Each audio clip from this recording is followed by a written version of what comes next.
que a gente pode fazer aí para o dinheiro render de fato? Eu vi que muita gente comentou isso, pediu, fala então como fazer, né, pro dinheiro sobrar, pro dinheiro render, pro dinheiro... Então, eu acho que quando as pessoas falam assim, como que eu faço pro dinheiro render, eu acho que tem gente querendo investir e fazer ele crescer, mas eu acho que esse render também tem a ver com render no mês, assim, meu dinheiro não rende, né, o meu dinheiro não sobra, né, não dá conta de tudo. Não dura, né? Não dura. Então, acho que a gente pode pegar essas duas visões, né? Deve ter gente que está vendo e ouvindo a gente que está interessado em fazer o dinheiro render, porque já consegue, né, de repente, separar uma grana para investir, ou que tem um dinheiro separado e que, não sei, é legal investir num negócio, né? Então, como fazer o dinheiro crescer? E a gente também pode falar sobre esse outro lado, porque eu acho que tem gente também precisando aprender a fazer o dinheiro ser suficiente para as coisas que quer fazer. Então, acho que a gente poderia começar por aí. Vamos falar dessas duas coisas. Uhum. Mas como fazer para o dinheiro sobrar? Sei lá, para dar conta de pagar tudo que tem para pagar.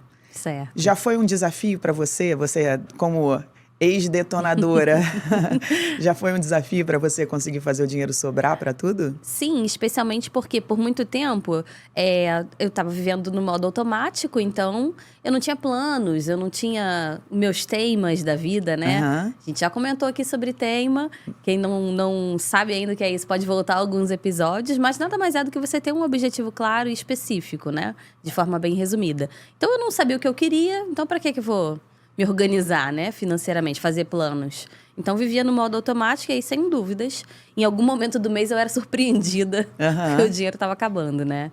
Então, acho que isso é algo que a gente tem como cultura no Brasil, né?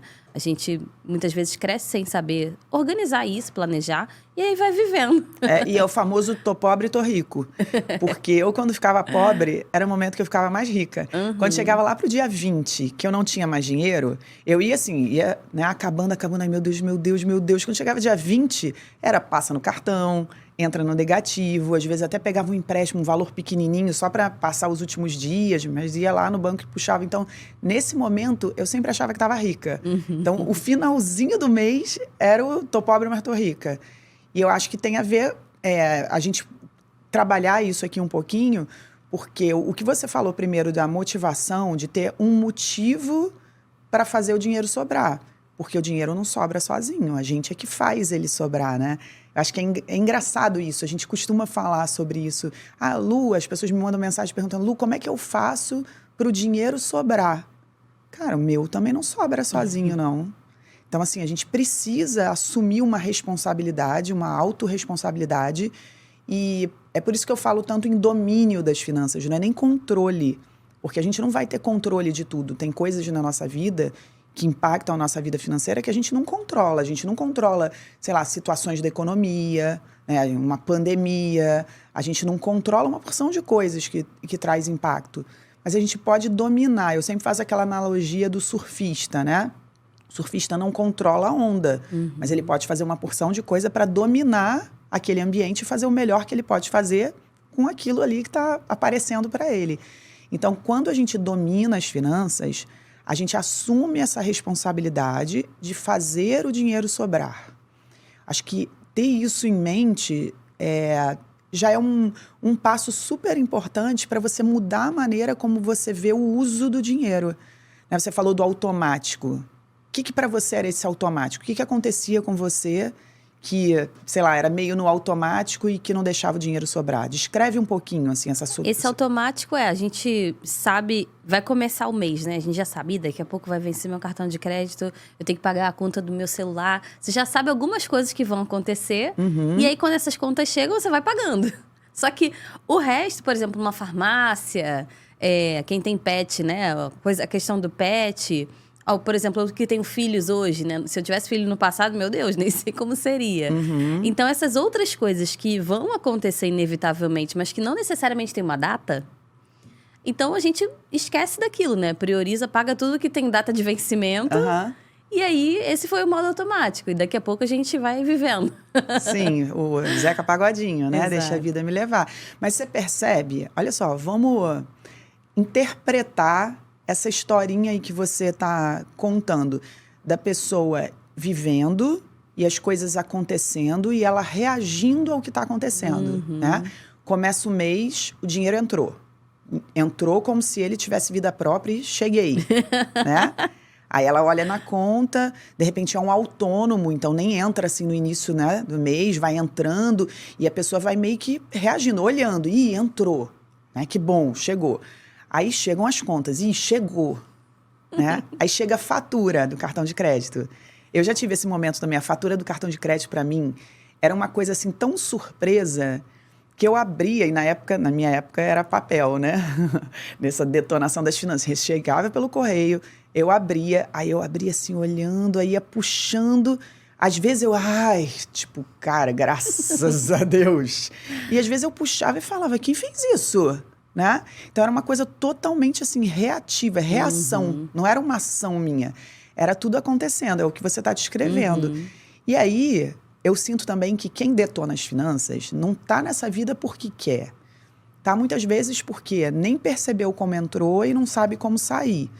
Então, o incômodo de não saber lidar com dinheiro faz essa pessoa, me diz se você sentia isso, faz essa pessoa ter, assim, uma vontade de se livrar logo das contas, não é? Sim. A gente quer pagar logo, pagar tudo, não atrasar, pagar tudo de uma vez. Paguei. Ai, paguei. Né? Deu certo, ufa. Ufa, paguei. Aí agora vai viver a vida. Mas tudo acontece meio reativo. Parece que eu tô ali sentada. Recebendo os boletos, toma. E as coisas chegando, acontecendo, aí paguei, aí eu dou aquela respirada, olho pro meu dinheiro. Às vezes tem um pouquinho, às vezes já não tem mais nada. Às vezes já tô no negativo, porque mal deu para pagar as contas. E agora, ai meu Deus, e fico assim, esperando a vida. Aí tudo que acontece, a gente chama de quê? De imprevisto. Porque, lógico, eu tô só esperando, eu não parei para pensar em nada. Esses dias aconteceu uma coisa interessante, que me lembrou agora essa história do não parei para pensar em nada. Eu tava nos dias, assim, muito turbulentos, e aí, hoje eu sou muito organizado com a minha agenda também, graças a Deus. Consegui esse milagre também, né? Eu fiz esse milagre nas minhas finanças, agora eu fiz esse milagre na minha agenda. Então, foi um dia que, eu de 8 às 9 ia fazer uma coisa, de 9 às 10 ia fazer outra, aí eu ia para outro lugar, no caminho ia ligar para alguém, aí meio-dia tá não sei aonde. Quando acabou o dia, eu fiz, nossa, assim, enxerguei e consegui. Só que me veio à cabeça assim, por que eu consegui? Porque ontem eu visualizei tudo que eu ia fazer. E eu visualizei, assim, encaixando, dá tempo de quando eu estiver indo para o lugar tal, eu fazer era uma reunião por telefone. Eu fazia aquela reunião no caminho, e eu até imaginei assim, tinha um túnel no caminho, então é melhor fazer logo que eu entrar no carro, porque senão, sabe, não vai dar tempo, vai entrar no túnel e vai cair a ligação. Então, visualizar essas coisas antes me dá esse domínio, né, de quando estiver acontecendo, nada é um imprevisto. Vou entrar no túnel, a ligação caiu, eu saio da reunião e não previ o túnel, mas eu sabia o caminho. É verdade. E nas finanças também é assim, o fato da gente conseguir visualizar antes e não ser uma pessoa que só reage à vida. E eu acho, a gente vem falando muito sobre isso, porque faz parte do método, né? Sempre aqui no podcast a gente trata também as ferramentas do método Domine Suas Finanças. Para quem não sabe, eu tenho um curso, né? Nesse curso eu ajudo as pessoas, mas esse método eu também falo nas redes sociais. A gente tem o Pergunta para a Lu toda segunda-feira às 19 horas no Instagram, eu ensino as coisas lá. E a gente fala muito sobre a fotografia financeira e sobre a rota financeira. A rota financeira, inclusive, uma parte dela, né, tem um pedacinho da rota financeira que a gente chama de visualização. Né, e a gente chama o outro lado de realidade. Porque é importante, a fotografia, a gente tirar uma foto. A rota financeira, a gente visualiza. Então, quando a gente enxerga acontecendo antes do dinheiro entrar, isso vale principalmente para o autônomo, que diz, não sei nem quando, nem quanto eu vou receber. Você precisa olhar antes, né? Visualizar, enxergar antes e ir definindo. Então, a vida Zeca Pagodinho, deixa a vida me levar no automático, é exatamente o oposto da vida, defino minha fotografia financeira e visualizo na minha rota como vai acontecer. E eu sei que no início, fazer essa virada de chave da vida no automático para a vida visualizada não é muito fácil, porque a gente vive anos nesse automático, né? Então, a gente vai precisar começar a visualizar a vida acontecendo. Então, é como se antes do mês começasse, a gente parasse para imaginar as coisas acontecendo no mês. Quais contas eu vou ter que pagar?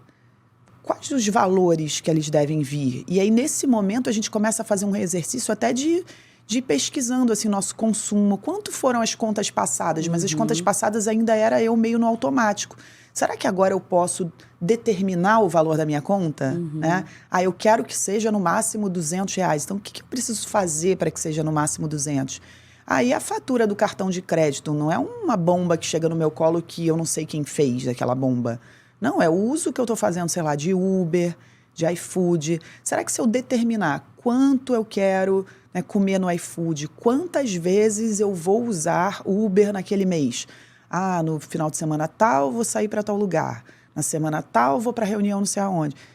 Fazendo isso, prevendo, visualizando antes, a gente já está eliminando uma opção de coisa que a gente chama de imprevisto. Porque tem uma opção de imprevisto que a gente pode prever.